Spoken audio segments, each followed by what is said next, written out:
आगाज करेंगे अहम तरीन खबर से। बिलावल भुट्टो जरदारी ने इंसाफ सरकार पर हल्ला बोल दिया। कहते हैं ये वफाक में काम कर सकते हैं ना पंजाब में। धमकियों से जियाले नहीं डरते, जुल्म का मुकाबला पहले भी किया अब भी करेंगे। कानूनी जंग अदालत में और सियासी हमलों का जवाब सियासत से दे रहे हैं। ग्रैंड अलायंस की कोशिश नहीं, इशू टू इशू फैसला करेंगे। जाली साजिशी सियासी JIT ने आसिफ जरदारी की स्पॉन्सर्ड किरदार कशी को की है, जिसकी हम मजम्मत करते हैं। कहाँ जवाब दें?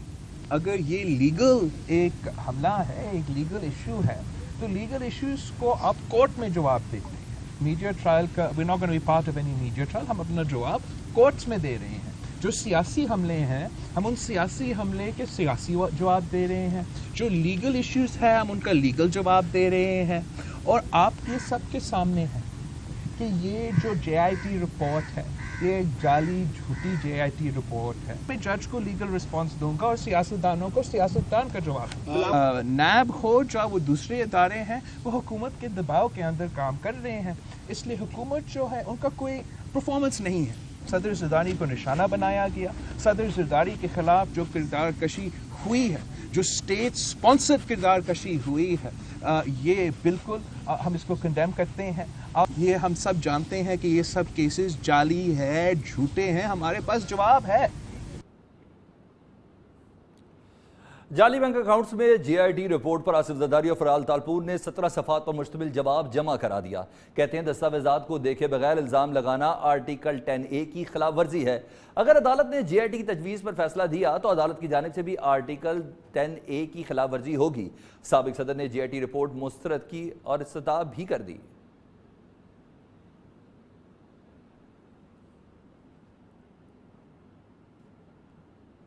बेटे के बाद वाले साहब भी आज फ्रंट फुट पर थे। वो कहते हैं पहले भी कहा था, अब भी कह रहे हैं, ऐसे नहीं चलेगा। साबिक सदर आसिफ जरदारी ने हुकूमत को ललकारा है। बदीन में तकरीब से खिताब में बोले, मुझे क्रिकेट नहीं आती तो मैं खेलता भी नहीं। कप्तान क्यों कशकोल उठाए फिर रहे हैं। अब ख्याल आ रहा है कि मुल्क खतरे में है। हमारी रग रग में जमहूरियत है। पीपल्स पार्टी जाती है, अवाम को क्या चाहिए।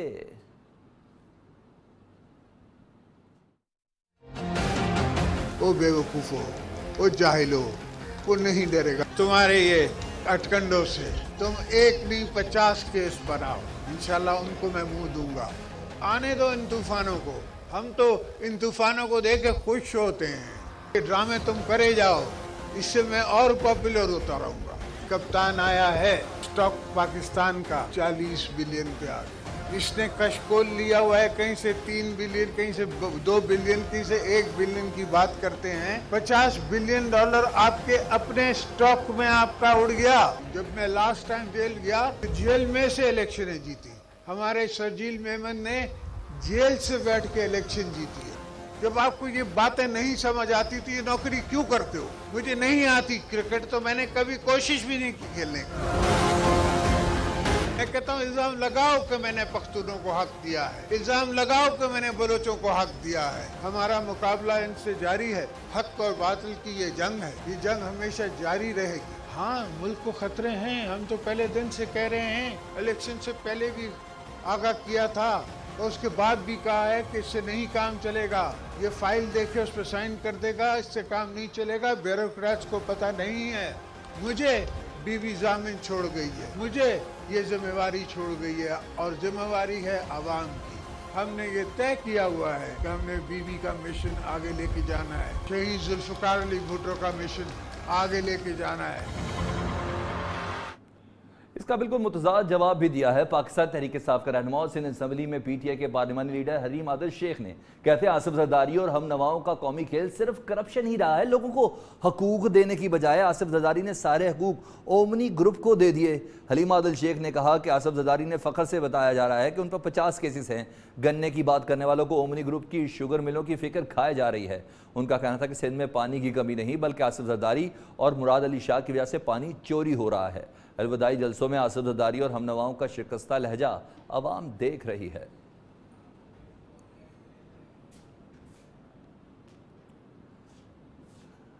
अहम खबर दें कराची से। सदर की कोऑपरेटिव मार्केट में आग लग गई है। आग शॉर्ट सर्किट के बायस लगी है। फायर ब्रिगेड की एक गाड़ी ने आग पर काबू भी पा लिया है। आग के बायस किसी किस्म का कोई जानी नुकसान नहीं हुआ। कराची से मुतल्लिक आपको अपडेट कर रहे हैं।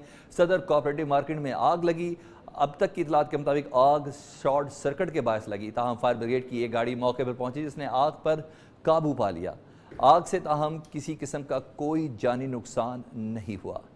कराची से मुतल्लिक आपको अपडेट करते चलें। कराची में सदर कोऑपरेटिव मार्केट में आग लगी। इब्तदाई तौर पर इतला दी गई फायर ब्रिगेड हुकाम को। एक गाड़ी मौके पर पहुंची जिसने आग पर काबू पाया। अब तक की तफ्तीश के मुताबिक आग शॉर्ट सर्किट के बायस लगी है।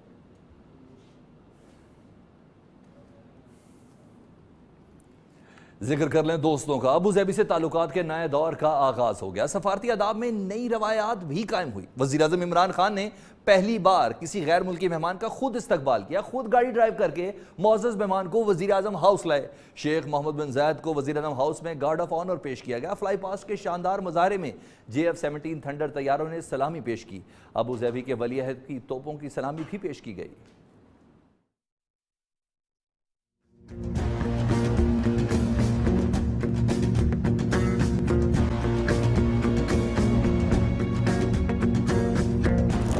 अबू ज़ैबी के वली अहद शेख मोहम्मद बिन ज़ैद अल नहान दौरा पाकिस्तान मुकम्मल करके वापस वतन रवाना हो गए। मोअज़्ज़ज़ मेहमान को नूर खान एयरबेस पर प्रिंसिपल इंफॉर्मेशन ऑफिसर मियां जहांगीर ने यादगारी एल्बम का तोहफा पेश किया। वफाकी वुज़रा और आला हुकाम ने वली अहद को रुखसत किया।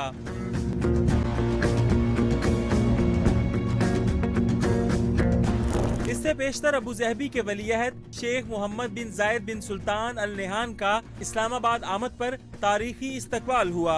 21 तोपों की सलामी दी गई। वज़ीर आज़म इमरान खान गाड़ी खुद ड्राइव करके मुअज़्ज़ज़ मेहमान को वज़ीर आज़म हाउस लाए। वज़ीर आज़म हाउस में बाज़ाब्ता इस्तकबालिया तकरीब हुई। JF थंडर तैयारों ने भी सलामी पेश की। अबू ज़ैबी के वली अहद के लिए PTI हुकूमत ने पहली बार एक दिन के लिए वज़ीर आज़म हाउस खोला और ज़ोहराने का एहतमाम किया। अबू ज़ैबी के वली अहद की पाकिस्तान आमद शेख मोहम्मद बिन ज़ायद ने वज़ीर आज़म इमरान खान से 1-on-1 मुलाकात की। मुलाकात में बाहमी दिलचस्पी और सरमायाकारी से मुतल्लिक अमूर पर बातचीत हुई। बाद में वफूद की सतह पर बाज़ाब्ता मुज़ाकरात हुए। मुज़ाकरात में मुख्तलिफ शोबों में सरमायाकारी के मौक़ों पर गौर किया गया। वफाकी वज़ीर इत्तलात फवाद चौधरी ने वली अहद के दौरे को मुल्क की तरक्की के लिए मुफीद और मुस्बत करार दिया।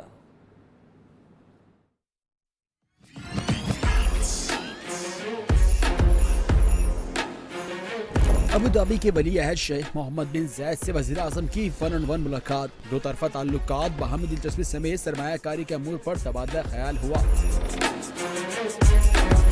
बाद में दोनों ममालिक के दरमियान वफूद की सतह पर मुज़ाकरात हुए। मुज़ाकरात में मुख्तलिफ शोबों में सरमायाकारी से मुताल्लिक अमूर पर बातचीत हुई। पाकिस्तानी वफ़द में वज़ीर ख़ारजा, खजाना, पेट्रोलियम शामिल थे।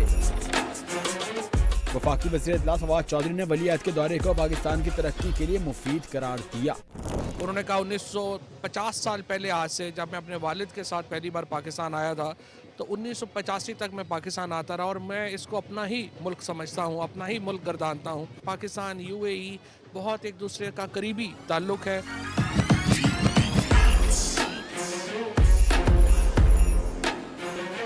फवाद चौधरी ने कहा दौरे से दोनों ममालिक के दरमियान ताल्लुकात में मजीद बेहतरी आएगी। एक बार फिर से मुल्की मामलात की बात करते हैं तो सिंध में तरक्याती काम नहीं हो सकते। गवर्नर सिंध और सदर ने एतराफ़ किया है। सदर पाकिस्तान आरिफ अलवी का कहना है कि जब तक वफाक और सिंध हुकूमत में तनाव मौजूद है तब तक तरक्याती काम नहीं हो सकते। सिंध हुकूमत को वफाक के साथ काम करना होगा। गवर्नर का कहना है कि सिंध हुकूमत तामुन नहीं कर रही, कोशिश है ये तामुन हासिल हो जाए। इशरत खान की रिपोर्ट।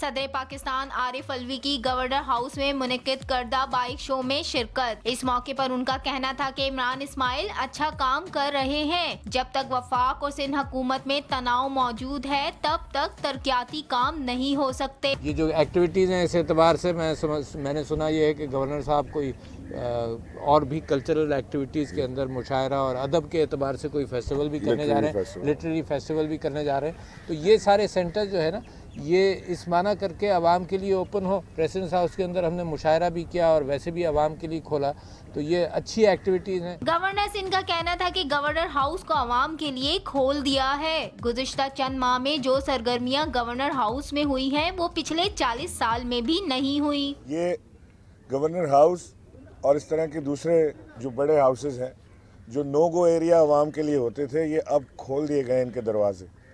यहाँ पे जितनी एक्टिविटी पिछले 4 महीने में पब्लिक एक्टिविटी हुई है वो पिछले 40 साल में नहीं हो सकी गवर्नर हाउस के अंदर। बाइक शो में शरीक बाइकर्स का कहना था कि हमारा मकसद अमन का पैगाम फैलाना है। कैमरामैन मोहिउद्दीन के साथ इशरत खान, न्यूज़ कराची। इत्तेहाद बैनुल मुस्लिमीन के दाई और जमात इस्लामी के अमीर काजी हुसैन अहमद को हमसे बिछड़े हुए 6 साल बीत गए, ताहम उम्मत मुसलमा का दर्द रखने वाले इस लीडर का खिला अभी तक पूरा नहीं हो सका। पेशावर से मोहम्मद नईम ने एक रिपोर्ट तैयार की है, आइए वो देख लें। ढूंढोगे अगर 1938 नौशहरा के शहर ज़ियारत के इलाके काका साहिब में काजी हुसैन अहमद पैदा हुए। इस्लामिया कॉलेज से ग्रेजुएशन और पेशावर यूनिवर्सिटी से जियोग्राफिक में MSc की। काजी हुसैन अहमद ने ज़माने तालिब इल्मी में ही अमली सियासत का आगाज किया और जमीयत तलबा के सदर भी रहे। उन्होंने 1970 में जमात इस्लामी को ज्वाइन किया और 1938 में जमात इस्लामी के सेक्रेटरी जनरल बने। 1987 में पहली बार जमात इस्लामी के अमीर बने। काजी हुसैन अहमद को ये आजाद हासिल है कि वो मुसलसल 1987 से 2008 तक 4 बार जमात इस्लामी के अमीर रहे। काजी हुसैन अहमद 1995 में 6 साल के लिए सेनेट के मेंबर रहे। काजी हुसैन अहमद की जिंदगी का मकसद फिरका वारियत का खात्मा और मजहबी जमातों का इत्तेहाद था। 2002 में MMA की तश्कील हुई तो जमात इस्लामी काजी हुसैन अहमद की सरबराही में इसमें शामिल हो गई और मौलाना शाह अहमद नूरानी के वफात के बाद काजी हुसैन अहमद इसके सदर बने। इनकी छठी बरसी के मौके पर अमीर जमात इस्लामी सेनेटर सिराजुल हक का कहना है कि काजी हुसैन अहमद ने सारी जिंदगी इस्लामी इनकलाब के लिए जिद्दोजहद की। काजी हुसैन अहमद साहब एक पुराज़म और एक पुरजोश इंसान थे। उन्होंने सारी जिंदगी पाकिस्तान में इस्लामी इनकलाब के लिए गुजारी है। काजी हुसैन अहमद ने हमेशा कश्मीरियों पर भारतीय तसल्लुत के खिलाफ आवाज बुलंद की। 5 फरवरी यौम कश्मीर के तौर पर मनाने की रवायत काजी हुसैन अहमद ने डाली। इनके जुर्तमंद किरदार की वजह से जालिमों काजी आ रहा है कि नारे ने मुल्क गिर मकबूलियत हासिल की। साबिक अमीर जमात इस्लामी सैयद मुनव्वर हुसैन का कहना है काजी हुसैन अहमद इंसानियत का दर्द रखने वाले इंसान थे। वो जमात इस्लामी में मुमताज हैसियत रखते थे। शख्सियत के एतबार से लोगों के साथ घुलने मिलने वाले इंसान थे और लोगों के मामलात के अंदर दिलचस्पी लेते थे। काजी हुसैन अहमद हकीकत में आशिकान रसूल और इकबाल के शुदाई थे। काजी हुसैन अहमद दुनिया भर में मजलूम मुसलमानों के तर्जुमान थे और इनके बारे में जमात इस्लामी के रहनुमाओं का कहना है काजी साहब सही मानों में मर्द मोमिन भी थे, मर्द मुजाहिद भी थे, इत्तेहाद उम्मत की अलामत थे। पूरी उम्मत मुसलमान के जहाँ जहाँ भी जितने भी मसाइल हैं काजी साहब उस दर्द को महसूस करते थे और जमात के इदारों में भी और बैनुल-अक़वामी फोरम्स के ऊपर भी। काजी हुसैन अहमद आलम इस्लाम को एक प्लेटफॉर्म पर देखना चाहते थे। उन्होंने सारी जिंदगी हक और सच के लिए जिद्दोजहद की। जनवरी 2017 को मुख्तसर आलात के बाद वो अपने खालिक हकीकी से जा मिले। इनको काका साहब में ही पुर्दे खात किया गया। उमर दराज, न्यूज़ लाहौर। न्यूयॉर्क 6 में इस ब्रेक के बाद खाएंगे।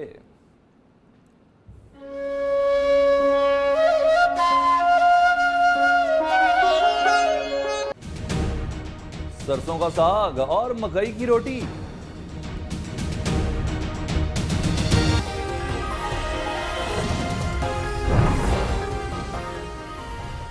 अबू धाबी के वली अहद शेख मोहम्मद बिन ज़ायद एक रोजा दौरा पाकिस्तान मुकम्मल करके वतन वापस चले गए। वज़ीर आज़म से 1-on-1 मुलाकात, वफूद की सतह पर मुज़ाकरात भी हुए।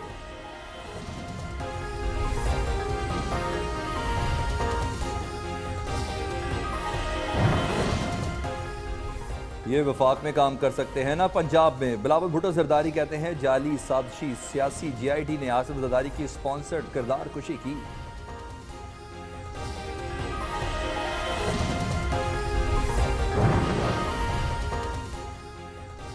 और PDI रहनुमा लीडर अलीम आदिल शेख कहते हैं आसिफ जरदारी और हमनवाओं का कौमी खेल सिर्फ करप्शन ही रहा है। उन्होंने लोगों को हकूक ओमनी ग्रुप को दे दिए।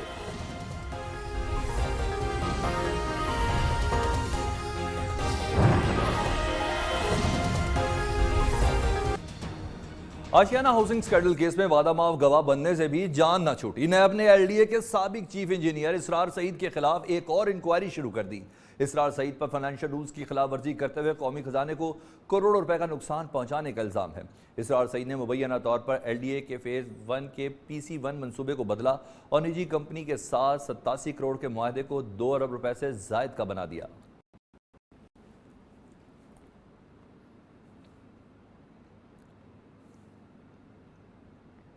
जबकि शहबाज शरीफ के खिलाफ आमदन से जायद असासों की तहकीकात करने पर मुस्लिम लीग नून की तर्जमान मरियम औरंगजेब बोल पड़ी। कहती हैं नैब को अपना नाम एहतसाब ब्यूरो रख लेना चाहिए। आमदन से जायद असासा जैसा घिसा पटा इल्ज़ाम सियासतदानों को इंतकाम का निशाना बनाने के लिए इस्तेमाल होता है। वज़ीर आला खैबर पख्तूनख्वा अलीमा खान समेत दीगर वज़रा को नैब गिरफ्तार क्यों नहीं कर रही? नैब खामोश है तो सुप्रीम कोर्ट ही खुद नोटिस ले ले।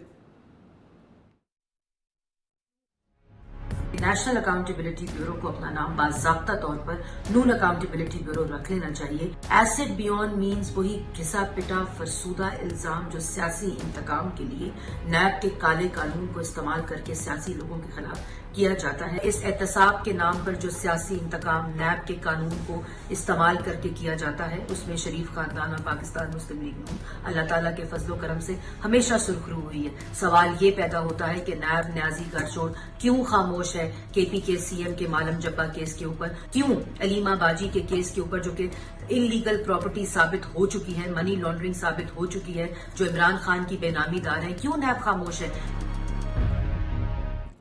जबकि सुप्रीम कोर्ट ने एंटी करप्शन को खोखर पैलेस से कब्जा खत्म कराने का हुक्म देते हुए 10 रोज में रिपोर्ट तलब कर ली। अदालत ने अफजल खोखर और सैफुल मलूक खोखर के साथ मिली भगत करके कब्जा करवाने वाले अफसरान के खिलाफ भी कार्रवाई का हुक्म दे दिया। लाहौर जमीनों पर कब्जों से मुतालिक असखुद नोटिस केस की समाअत के दौरान चीफ जस्टिस साकिब निसार खोखर बरादरान से मुखातिब होकर बोले कि आप जैसे लोगों ने पाकिस्तान तबाह कर डाला, मुल्क में बदमाशी नहीं चलने दूंगा, हम मुश्तरका खाता तोड़ रहे हैं। वजीर आजम हाउस की तरह खोखर पैलेस भी तालीमी इदारा कायम करार देते हैं।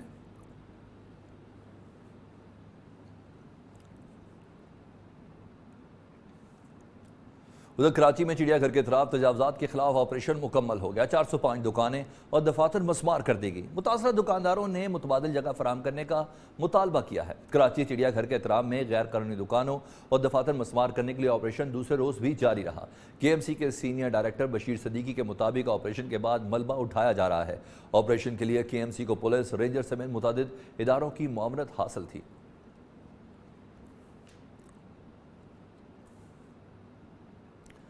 इस्लामाबाद में सरकारी अराजी वागजार कराने के लिए कब्जा माफिया के खिलाफ ऑपरेशन जारी है। CDA ने कायद आज़म यूनिवर्सिटी के अतराफ सरकारी जमीन की निशानदेही की। पीपल्स पार्टी के रहमान नैयर बुखारी ने नक्शे और मलकियत की तस्दीक करने का मुतालबा कर दिया। उधर कोयटा के मुख्तलिफ इलाकों में तजावजात का सफाया कर दिया गया। गैर कानूनी दुकानें सील करने पर दुकानदार एहतजाज पर उतर आए। मुजाहरीन ने मुतबादिल जगह फराहम करने का मुतालबा कर दिया।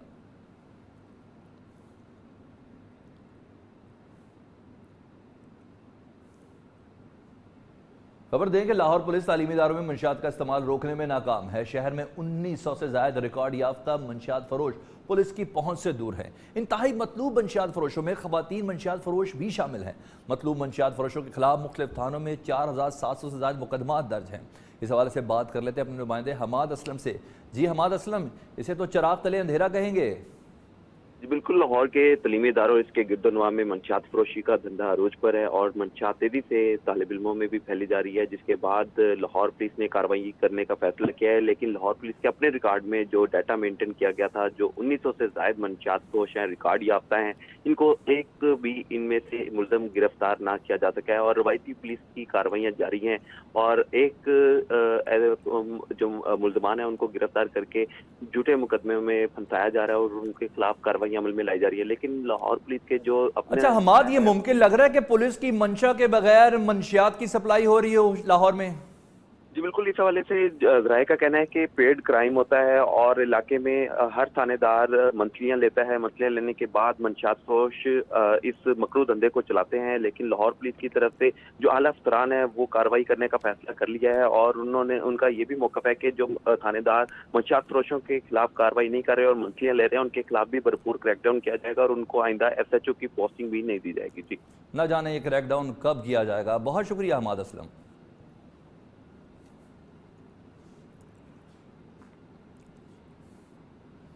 सुप्रीम कोर्ट ने Pakistan kidney and transplant institute की कानून साजी और जिगर की पैमनकारी से मुतल्लिक तसल्लीबख्श जवाब ना देने पर वजीर सेहत पंजाब पर सख्त बरहमी का इजहार किया। असखुद नोटिस केस की समाअत में चीफ जस्टिस साकिब निसार ने रिमार्क्स दिए कि यास्मीन राशिद हर समाअत पर बहाने बनाती हैं, लोगों को इलाज की सहूलियात देने में नाकाम है। पंजाब में नाअहली और निकम्मापन अपनी इंतहा को पहुंच चुका है। सूबाई हुकूमत की नाअहली को भी तहरीरी हुक्म का हिस्सा बना रहे हैं।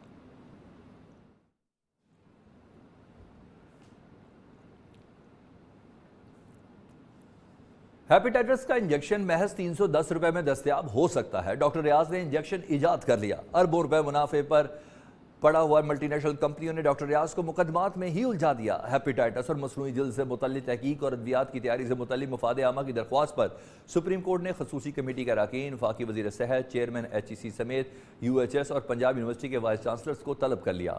चीफ जस्टिस ने कहा कि वफाकी वज़ीर सेहत और खसूसी कमेटी को लॉ एंड जस्टिस कमीशन बुला लेंगे और इंशाअल्लाह मसला हल करके उठेंगे।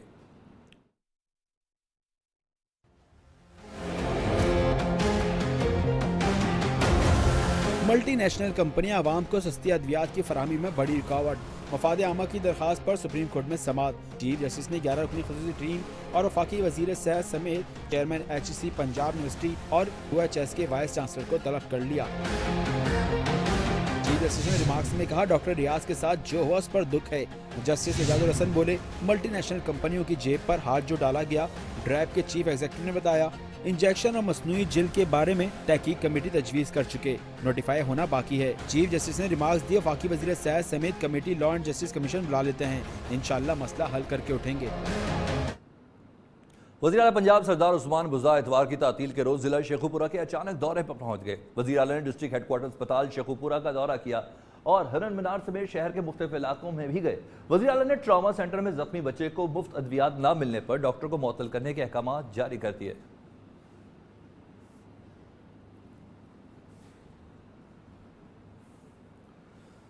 छुट्टी के रोज़ वज़ीर आला पंजाब की मसरूफियात से मुतल्लिक हम आपको आगाह करें कि अचानक ज़िला शेखुपुरा के दौरे पर पहुंचे। वज़ीर आला ने डिस्ट्रिक्ट हेडक्वार्टर अस्पताल शेखुपुरा, डिस्ट्रिक्ट जेल शेखुपुरा और हरन मीनार समेत शहर के मुख्तलिफ इलाकों का दौरा किया।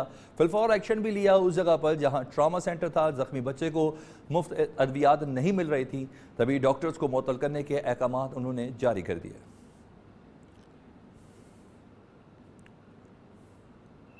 कुछ मज़ीद खबरें इस ब्रेक के बाद। Welcome back. पतंगबाजी के खिलाफ लाहौर में क्रैकडाउन हुआ है। नशरत कॉलोनी पुलिस ने 15 अफराद, काहना पुलिस ने 9 अफराद, कोटलखपत पुलिस ने 7 अफराद को गिरफ्तार कर लिया। मुलजमान के कब्जे से दर्जनों पतंगे और भारी मिकदार में डोर बरामद कर ली गई।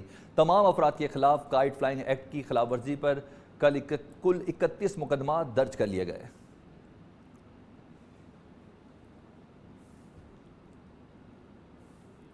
चुनिया के नवाई इलाके भुए आसल में पुलिस बेलगाम हो गई। चोरी के मुकदमे में नामजद मुलजिम की गिरफ्तारी के लिए मुबैना तौर पर 4 दीवारी का तकद्दुस पामाल किया। मुलजिम नाम मिलने पर मां पर पुलिस ने तशद्दुद किया। मुबैना तौर पर सर में पिस्तौल का बट लगने से खातून जाँ बहक हो गई। गुरसा ने लाश सड़क पर रखकर पुलिस के खिलाफ एहतजाज किया और नारेबाजी भी की। पुलिस की गुंडागर्दी पर बात कर लेते हैं अपने नुमाइंदे नियाज अहमद से। जी नियाज अहमद, इस हद तक बेलगाम है पुलिस? जी बिल्कुल, चूनिया के नवाही इलाका और थाना छांगा मांगा की हदूद में वाक़या गांव भुए असल में मुकामी पुलिस ने मुलजिम अफजाल की गिरफ्तारी के लिए इनके घर छापा मारा, लेकिन मुलजिम ना मिला।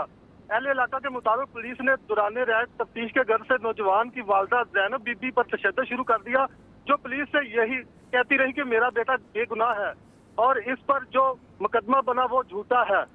लेकिन पुलिस के तशद्दुद से औरत मौके पर ही हालत गैर हो गई, जो थोड़ी देर में दम तोड़ गई।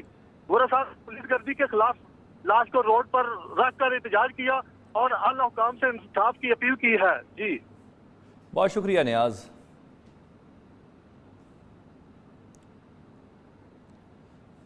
छोटी सी लापरवाही एक बड़े हादसे का बायस बनती है। कमरे में गैस लीकेज, एबटाबाद के एक ही खानदान के 5 अफराद को मौत की वादी में ले गई।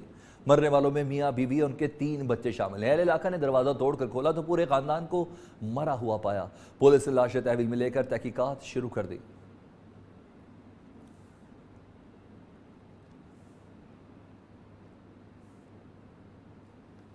पिशावर में पालतू कुत्तों के शौकीन अफराद के लिए संडे बन गया फंडे। हैदराबाद स्पोर्ट्स कॉम्प्लेक्स में मुनक़िदा डॉग शो में नटखट, शरारती और खूबसूरत कुत्तों की कैटवॉक ने मेला लूट लिया। मंजर कशी करेंगी नायाब रिजवान।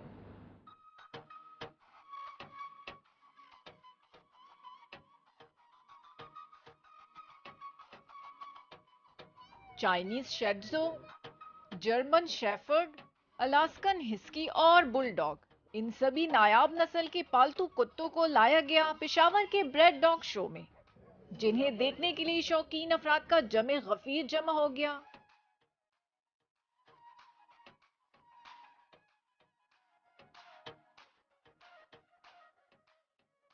हयाताबाद स्पोर्ट्स कॉम्प्लेक्स में मुनक़िदा ब्रेड शो मेले में हर कुत्ते के नखरे लाजवाब थे, लेकिन मेला लूटा चाइनीज शेड्सों ने। इसको हमने बेसिकली तब रखा है कि ये बच्चों के साथ बहुत ज़्यादा कंफर्टेबल फील करता है, फ्रोशियस नहीं है, बच्चों को बाइट वगैरह नहीं करता और अलर्ट भी करता है, घर के लिए सिक्योरिटी वाइज भी अच्छा है और फैमिली डॉग है, बहुत लविंग है। मेरे डॉग का नाम बॉन्ड है, ये जर्मन शेफर्ड है और ये इम्पोर्टेड है और इसकी एज 1 ईयर एंड 2 मंथ्स है और ये बहुत फ्रेंडली है। ब्रेड शो में बच्चे तो बच्चे, बड़ों ने भी ली खूब दिलचस्पी। किसी ने पसंद के कुत्ते के साथ सेल्फी बनाई, किसी ने प्यार से गोद में उठाया। कैमरामैन दोस्त मोहम्मद के साथ नयाब रिजवान, न्यूज़ पेशावर। सरसों ਦਾ ਸਾਗ ਤੇ ਮਕਈ ਦੀ ਰੋਟੀ ਪੰਜਾਬ ਦੇ ਹਰ ਗਾਉਂ ਦੀ ਸ਼ਾਨ ਸਮਝੀ ਜਾਂਦੀ ਹੈ। ਸਰਦੀਆਂ ਦੀ ਇਸ ਲਜ਼ੀਜ਼ ਡਿਸ਼ ਦੀ ਰੈਸਿਪੀ ਇਹੋ ਜਿਹੀ ਹੈ ਕਿ ਬਸ ਮੂੰਹ 'ਚ ਪਾਣੀ ਭਰ ਆਵੇ। ਦੇਸੀ ਘਿਓ ਦਾ ਤੜਕਾ ਨਾਲ ਬਾਜਰੇ ਤੇ ਮਕਈ ਦੀ ਰੋਟੀ ਮਜ਼ਾ ਹੋਰ ਵੀ ਦੋਬਾਲਾ ਕਰ ਦਿੰਦੀ ਹੈ। ਜਲਾਲਪੁਰ ਪੱਟੀਆਂ ਤੋਂ ਮੁਹੰਮਦ ਜ਼ਾਹਿਦ ਮੁਨੀਰ ਦੀ ਇਹ ਰਿਪੋर्ट।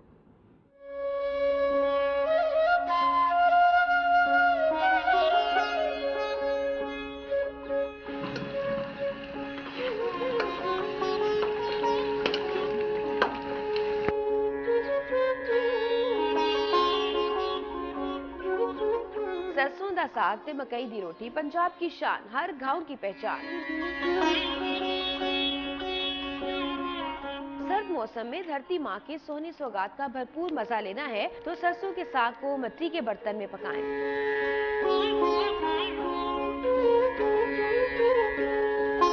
रात भर साग को आग के हवाले कर दें। सुबह ढक्कन उठाते ही भाप साग की तैयारी की खबर देगी।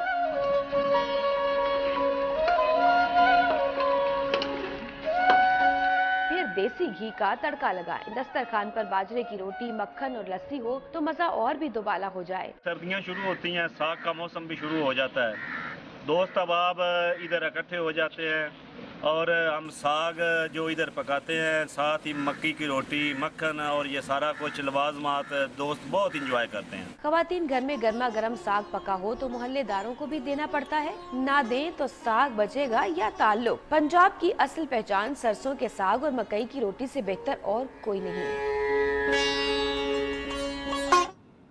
देखते रहिए न्यूज़ पाकिस्तानियों।